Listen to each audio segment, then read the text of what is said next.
starting from the camp of the National Democratic Congress, and the leadership of the party is urging its supporters to defend themselves should they be attacked by the persons believed to be sympathizers of the New Patriotic Party.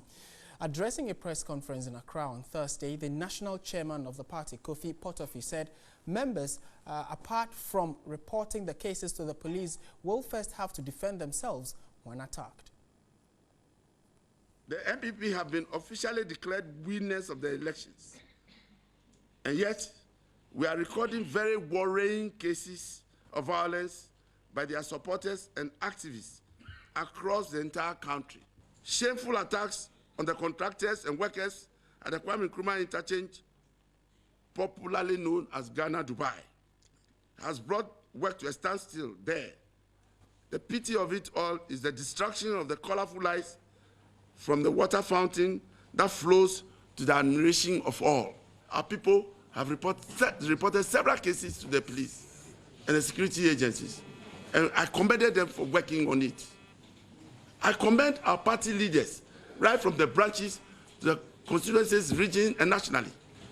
You have no idea the energies we are spending on keeping our people within law and order. I am the leader of the party. I am saying if they attack them, they should defend themselves while seeking police protection. Still on the NDC, its national chairman, that is Mr. Kofi Potofie, is alleging that workers of the National Disaster Management Organization, NADMO, are the latest targets of the NPP in a series of attacks across the country. Mr. Potofie indicated that NADMO staff, including its coordinator, that is Brigadier General Vips Onziri, are being harassed. In the warehouses and stores of NADMO in Tamale by hoodlums of the NPP, raiding the head office of NADMO in Accra, chasing out the acting national coordinator, Brigadier Zanziri, and staff of NADMO at their offices, and subjecting the Brigadier General to searches by hoodlums and marauders of the NPP. We are recording very worrying cases of violence by their supporters and activists across the entire country. But I am the leader of the party. I am saying if they attack them, they should defend themselves while seeking police protection. They should not cross their hands for NPP people to butcher them to death. My friend, should they do that? Defend yourself. When you survive, report to the police.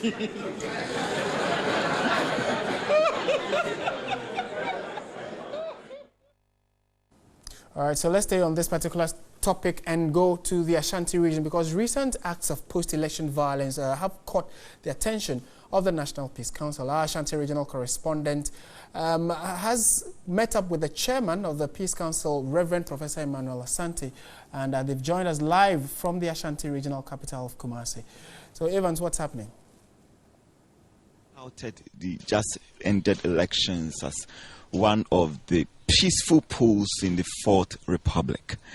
Nevertheless, there have been some reported cases of violence, and we are speaking with the chairman of the National Peace Council, Professor Emmanuel Asante. But let me also put it on record that the MPP has condemned the post-elections violence, and the NDC has also reacted the same.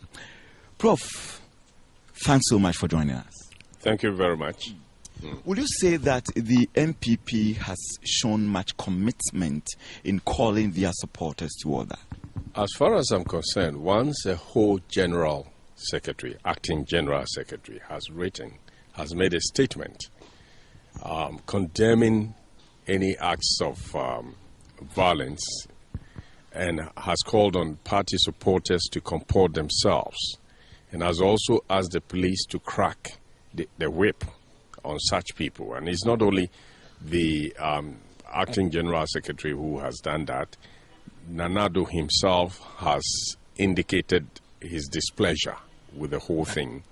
And not only that, you have some of the party leadership, Bugiri Nabu, for instance, is on record to have warned supporters of the New Patriotic Party to be very careful about, engaging in such acts.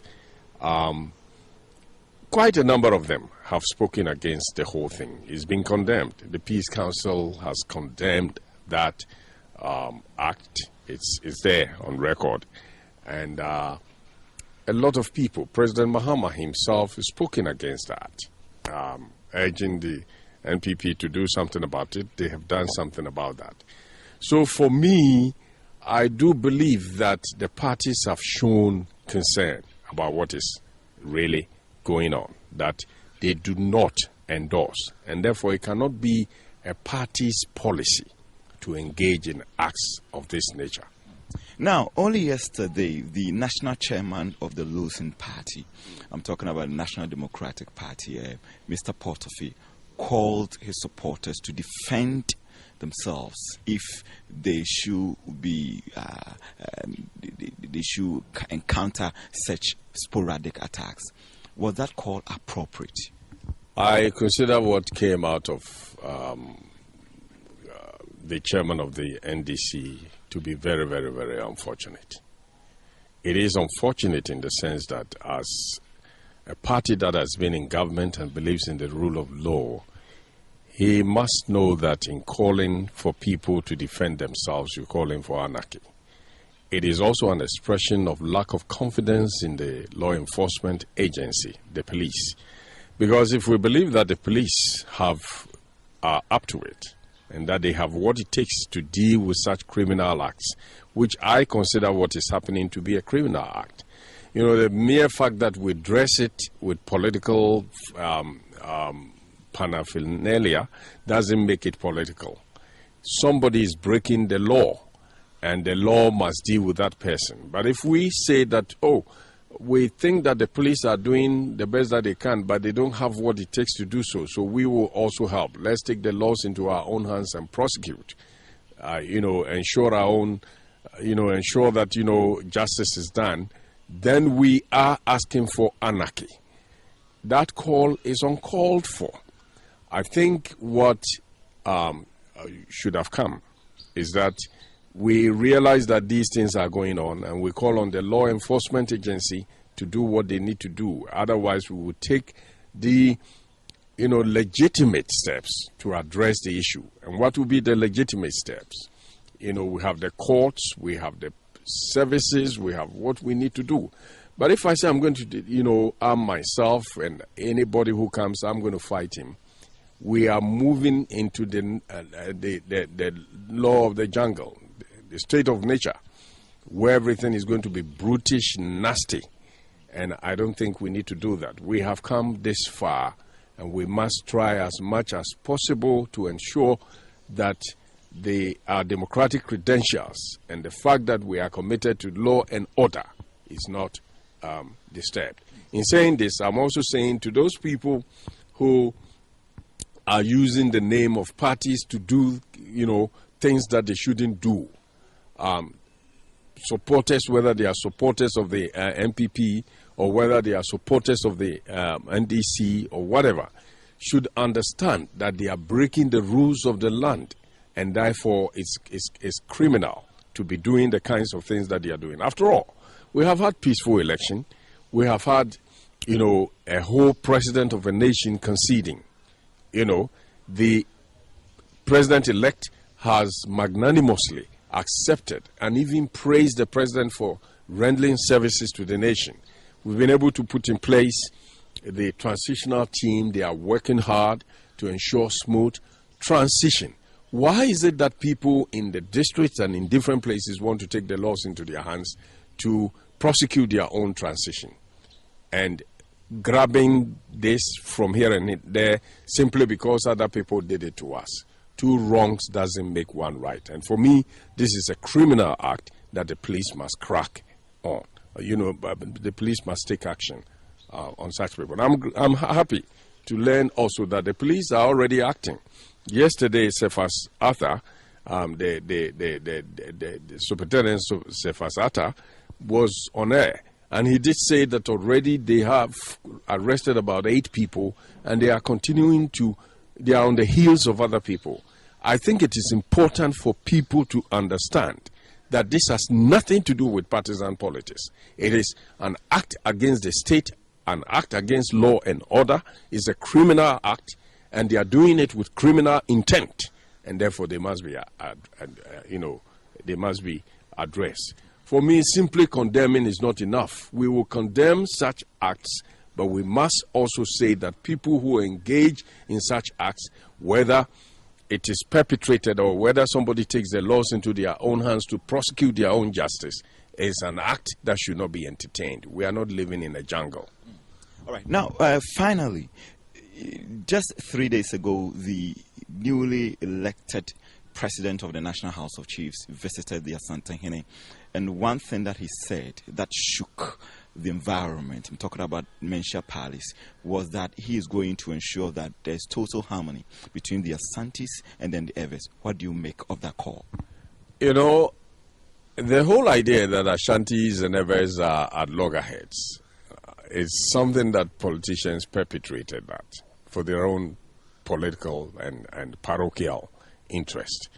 We have lived in this country for years. I think I have lived in Ghana for over 60 years now.